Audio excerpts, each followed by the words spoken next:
bellas niñas de mis días, brindemos por la vida, bellas niñas de mis días, porque unidas han hecho mi vida llena de alegrías.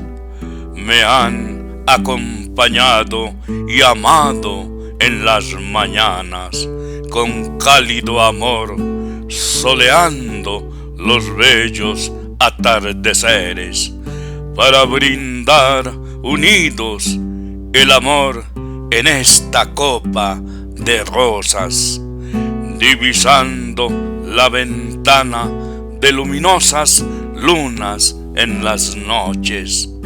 Brindemos, mis amores, por cosas buenas con lindas melodías.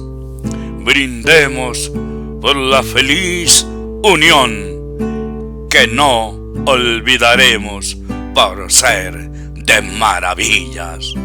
Y nunca nos dejemos, a pesar de que mi vida se apaga bajo la luz de las estrellas, como el ocaso de cóndor herido por los años, que hará sus últimos vuelos revoloteando las nubes con destinos de cielos estrellados y lejanos luceros, remontando el sol y la inmensidad hasta llegar a los cielos benditos, para trasegar por las avenidas de Dios y la eternidad, siempre amándonos al lado de Dios y de los santos, para existir en un todo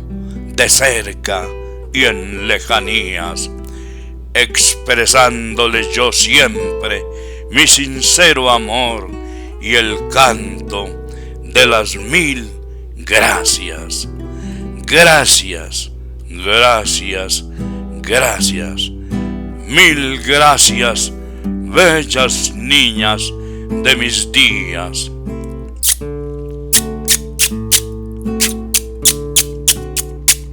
Mil de besos.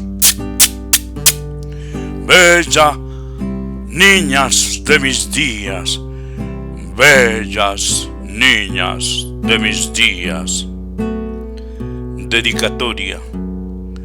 Con infinito respeto, amor y consideración a mi esposa, mi gran Luzambena, mis amadas hijas Diana Paola, Angelicet, Luz Ángela y mi adorada nieta Valerie Juliana, mi Valeria.